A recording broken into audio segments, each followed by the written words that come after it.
Hello guys,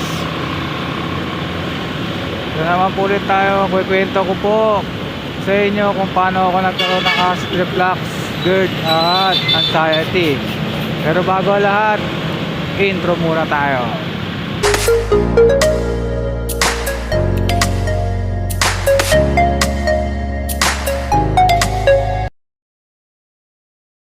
YouTube. Kukwento ko guys kung paano ako nagkaroon ng anxiety, GERD, acid reflux, tsaka hyperacidity. Ganito kasi yun. Nung waiter pa ako sa isang restaurant nun, paggising ko sa umaga, hindi na ako nag-aalmusal, nagkakape na lang ako. Tapos Yossi. Medyo mataba ako nun medyo 85 kilos ata o 80 kilos. Gusto ko mag-diet nun, kaso mali yung diet na ginawa ko. Yung diet na ginawa ko ay yung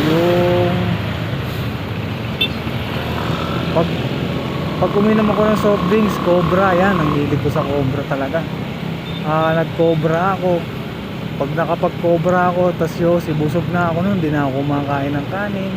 Isang beses lang ako kumakain ng kanin nun, tanghali lang siguro, kada break time ko. Kasi waiter ako dati sa isang restaurant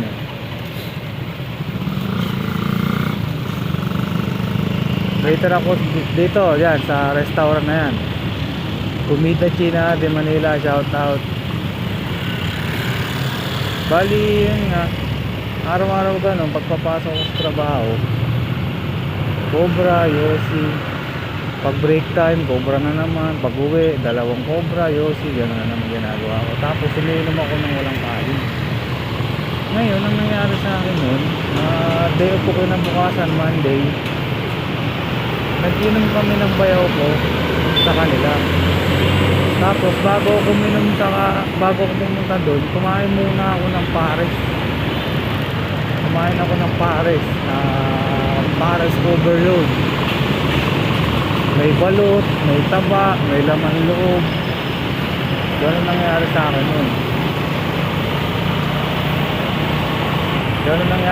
nun. May balot, may taba. Tapos laman loob, yan.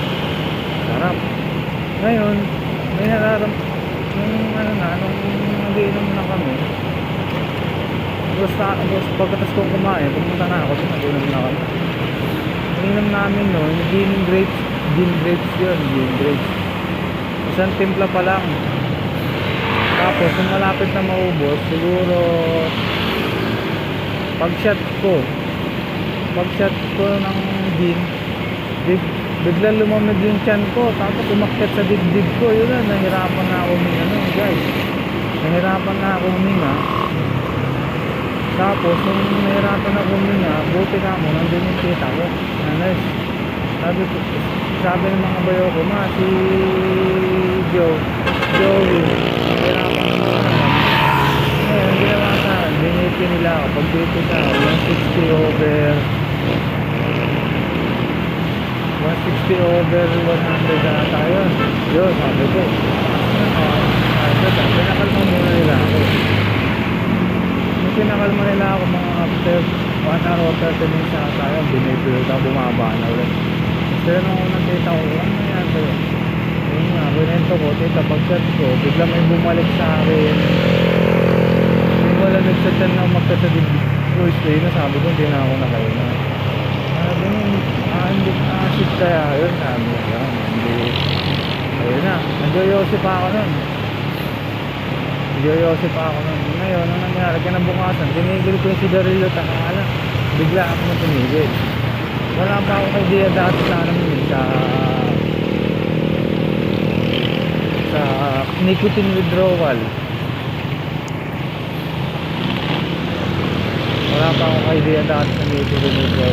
Ngayon, after 1 month, ang dami ko na nararamdaman. Sabi ko, ano kaya ito nararamdaman ko? Hindi ko na maintindihan.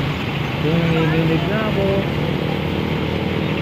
ako na ko naramdaman ng unang buwan, dalawang linggo, ayan, unang dalawang linggo, nahihirapan ako niya. May tumutubog sa dibdib ko. Tapos parang may shooting pain, bigla lang bubuo sa dibdib. Masakit ang likod, sinubo, sinipon. Tapos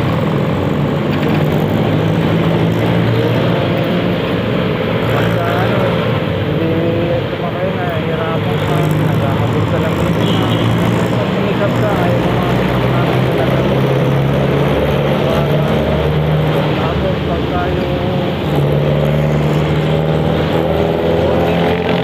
napapagod ka na, gamitin lang iyakan na, napapago ka na, tapos yun yung parang ano, nahihirapan ka naman yun, nahihirapan. Tapos nagpa-check up na ako kasi parang nilinervous na ako, nagpapanik attack na ako, napapaisip na ako, may sakit na ako sa ulo, sa baga. Dahil sa hirap ng pamilya. Ngayon, ang nangyari, palapit ako. Palapit ako check up. Laboratory, x-ray to echo. Normal naman yung lahat. Sa findings ng bata, x-ray dito, to echo. Normal naman siya. Sa laboratory, mataas lang yung cholesterol, triglyceride, tapos uric acid. Yan, ang mataas talaga sa akin, uric acid. Ngayon, sabi ng doktor, may ibang ninigarilyo kasi titigil ko na po. 1 month na ako. Ngayon, yan ako na, nung sabi, mag-exercise ka, titigil mo siguro lahat yung video para mapala ka. Ngayon, tinigil ko naman lahat. Kaso nga lang, yung pagtigil ko, maling-mali. Kasi nga yung sa sigarilyo, hindi para pwede bigla i-tigil yan. Kailangan pala daw, unti-unti. Yung niyakitan sa akin, pag ano ko ng acid, nung nag-iinom kami, kinabukasan, hindi ko nagawa ng sigarilyo. Isang buwan na. Kaya nung 2 weeks na tumigil ako manigarilyo, yun na, dun nagsila pa na, ang dami na sumakit sa akin, halos lahat. Pinaka ano ko doon, yung hirap talaga sa paghinga. Doon ako napaisip, takot, nervyos, panic attack. Kasi pag hindi ako nakahinga, hindi ko alam gagawin ko. Ganun ba? Tapos, ang mali ko pa noon guys, huwag kayo mag-search talaga sa Google. Kasi mali talaga. Malalim yung sagot na binibigay ni Google. Sagot ka na sa Google. Ginawa ko nun. Exercise, naglibang-libang mo.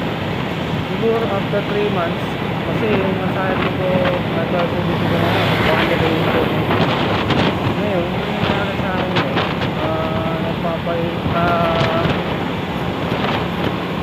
naglibang-libang ako, nag-exercise ako, nag-jogging ako ng umaga. After 3 months, medyo umuwi ako, medyo nakarecover ako din sa ganun bago. Kasi may pin na pa dito nun. Ay, nalili pa ako. Kung wala nang nawala isaw-isaw, wala ako sa nagpunta.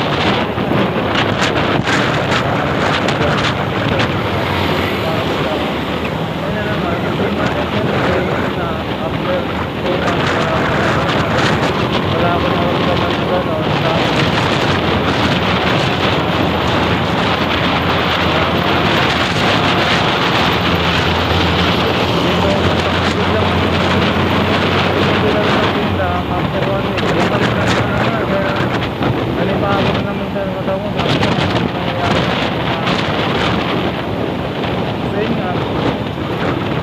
ECG na ay padekan ko na pa, ER na naman ako, nag-ER na naman, hindi na naman ako kaya, nagpanik na naman ako.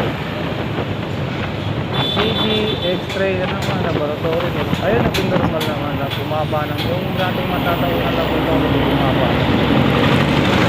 Tapos na yun, nakatao, bakit ka? Napaisip na naman ako, napaisip na, oh, bakit nararamdaman ko na naman yung ganitong bagay. Wala naman ako sakit sa puso, normal naman lahat. Nung nagpa-check up ako, hindi pa rin ako, parang yung isip ko, hindi makontento na parang hindi nila makita yung findings bakit ako nagkakaroon. Ang hindi ko pa napagpa-check up kasi noon, sa ecology kasi kaya to. Ang isip ko, kaya ko pala labanan. Sige, alam pa. Hanggang ngayon, hindi pa ako nakapagpatay kaya ko sa ecology. Ngayon, ang nangyari, na, makalipas na hanggang tumagal, nararamdaman ko pa rin yung bakit tagal naman mo. Yun pala, hanggat sa ano, hanggang sa nanonood ako ng mga vlog, shoutout po sa mga to, sa mga pinapanood ako na si Kuya Jim, Pop Solinoid, Tago Galitay, Benjo TV. Medyo minututunan naman ako sa mga kumbaga, ganito ganyan pala. Medyo pa rin yung isip ko, kumbaga kumalma. Ano yun? Minsan, meron pa rin talaga pag-atake guys. Ang dami sintomas pa rin talaga. Kahit 1 year and 2 months na ako. Andiyan pa rin yung hirap sa pabinga. Yung panic attack. Nervyos. Tapos, chest pain. Mabigat. Addicted. Tapos, pagka na-stress ko yung data mo, ayan o. Sa gitna. Parang pinipisil. Tapos, dito parang may tumutusok pag ginawa ka mo. Nangawa ka mo, napipindot mo naman siya. Tapos masakit. Ngayong November 2, nagpa-check up ulit, nagpa-laboratory ako yun, medyo bumaba na lahat, naging normal naman na lahat. Kaso meron, sa akin, sa ECG ko, nagkaroon ng findings ng sinus grabe sa algal. Kasi nga, nung ini-ECG ako, nakarelax ako para akong matutulog eh. Tapos hindi pa yung pa ako sa yung kinabit nila sa pako, hindi masyado nakaklip, parang naramdaman ko maluwag sa kaliwa. Tapos yung pag-uwi ko, tinignan ko ulit. Tulog ko password ko. Okay naman siya. Nasa 75 beats per minute naman siya. Hindi ko bakit gano'n. Tapos, nagigising ko lang yun, nagpa-ECG ako eh. Pagkaligo, hindi na ako kumain, diretso na do kasi may kasamang laboratory, fasting ako. Kaya doon, tagal pa, natutulog-tulog na ako. Nantok-antok na ako noon. Ngayon, nung tinawag ako, para ako nalipungatan, saka ako buloy, hindi ka na agad ako. Kumbaga, hindi pa ako naka-stretch. Gano'n na ako, pero magpapalitin pa rin ako para manaman talaga parehas. Hindi naman siya delikado, kumbaga exercise, ayun lang naman para lumakas lang heart rate na tumakas lang. Ayun na, wala na naramdaman ganito, may shooting pain, chest pain, ganyan, bigat sa dibdib. Tapos nandiyan pa yung sinus, kala ko may sipin ka pero barading ilong mo, wala naman sipot. Hindi pa yung masakit yung lalamunan.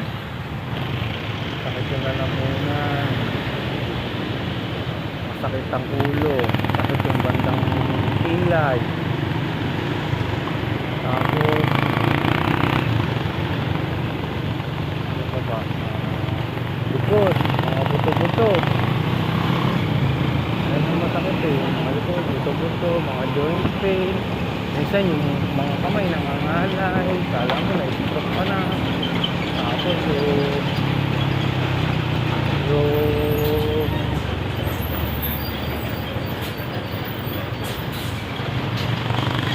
yung ano mo, yung ano ba, yung mga kamay mo parang namamanhid, ganyan. Sabi ko, ano naman ito nangyayari sa akin? Tapos ayun na, siyempre magpapanik ka na naman. Dati talaga sa bahay, Yung nagsimula lang nagkaroon ako ng anxiety, hindi ako makalabas ng bahay. Ultimo gate namin, hindi ako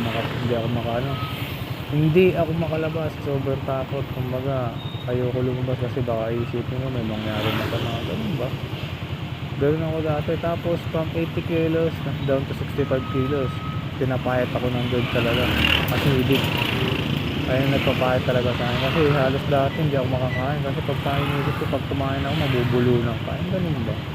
Kasi nga may anxiety ka. Kumbaga wala pa akong idea sa gantong sakit dati.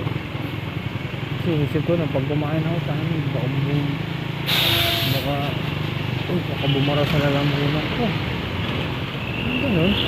Baka bumara sa lalamunan ko itong banahin ko. Nangyayari na ko sa akin. Kumbaga, kumain ako. Anxiety na ako. Alam mo, hindi ko maisubo yung isang subo lang ng kutsara. Takot pa ako isubo. Ayun na, hanggang sa yung tumagal-tagal na yun, may naramdaman na ako sa tiyan ko, sumasakit na yung tiyan ko, yung dumi ko, parang iba na, ano ba? Tapos nakikita ko, tusin na ako ng mamayat mo. Takot na ako nun, pa-check up na naman ulit ako nun. Para malaman ko lang kung may infection, may sakit ako sa puso naman. Sa baga, kung may kasip. Tapos nagpa-full abdomen na ako nun. Kung nagpa-full abdomen ako, normal naman. Hindi ginagawa ko na lang. Doon ako bakit hindi pala nagtukot talaga sa may anxiety na at GERD kasi magkapatid nga ano lang talaga sila.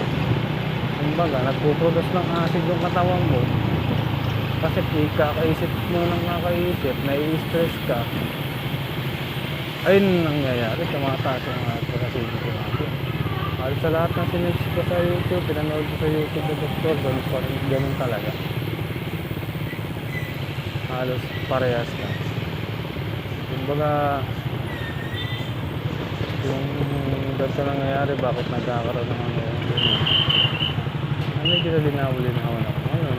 Sa akin naman yung panic attack ko minsan ang lakas. Pag tumatakot talaga hindi ako makahinga. Kumbaga yung panic mo hindi mo makontrol, mapapaisip ka kagad kasi bibiglain ka eh, bigla siyang dumarating eh. Kaya mabubulat ka, tapos yung, alam mo yung isang linggo, 2 linggo mo hindi na nararamdaman. Siyempre, kampante ka na ngayon. Biglang atake ng malakas, di ba? Yan. Parang matatakot ka. Ano naman? Biglang naisipin mo. Tumasakit na naman. Kaya yun, yung natin mapapaisip. Kaya ano, sabi nga, pabayaan mo lang. Kasi hindi mo naman pwede sabihin sa atin na pabayaan mo lang. Kaya mo yan. Kasi ano yun, para sa akin hindi parang hindi natin yung nasabi ko ang hirap. Sabi niya, pabayaan mo na, mawawala din yan. Ganun. Kasi wala eh. Meron kasi mga tao na hindi tayo nagpilihan. Tapos totoo naman talaga, hindi nila maintindihan yung sakit natin kung ano nararamdaman natin. Kasi hindi pa nila nararanasan. Para sa akin na sa pamilya natin, kung ano nila nararanasan. Kasi pag naranasan nila, baka isipin nila, wala nila gano'n na kadali magkaroon ng gano'n. Galing tayo ng sa master. Sa kanila para hindi na nila maramdaman. Maganda i-share ko rin para alam nila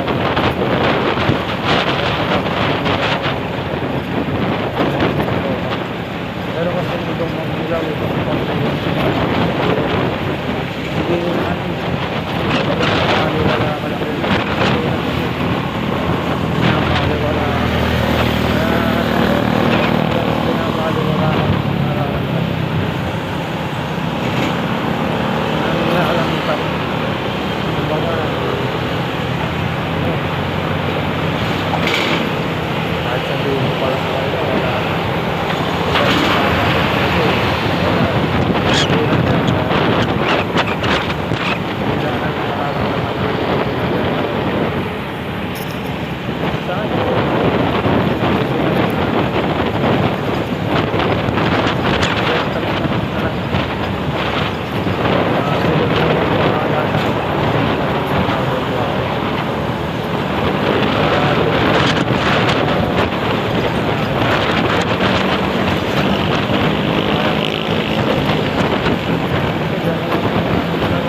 iba sabi na hindi daw. Para sa ano. Para nakikita ko parehas na. Meron ng mga ano. Importante kasi guys. Para malaman na natin na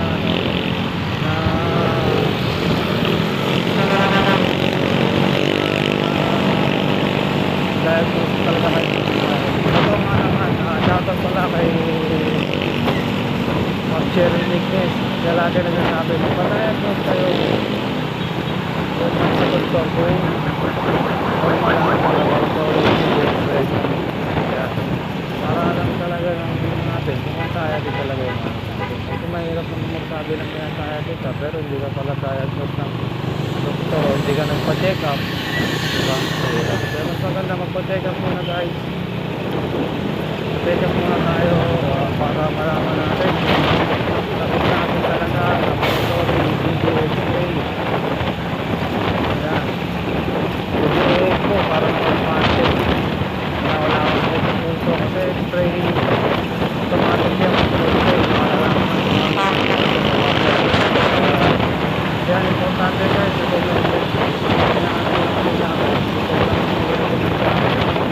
Suji Eco saka X-ray natin bata puso natin ito naman magtrabaho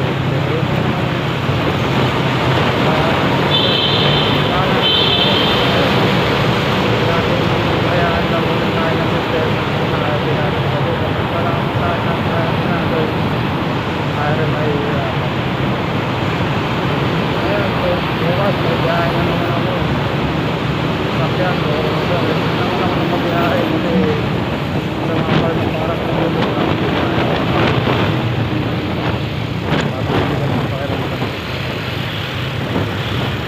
sabi ko ba siguro sa nagtatak na ay kailangan ako ng biyahe kasi wala na eh kailangan ko na talaga eh kahit anong nangyari sa akin sabi biyahe wala natin isipin naman yung nangyari nasa lang natin yung loob natin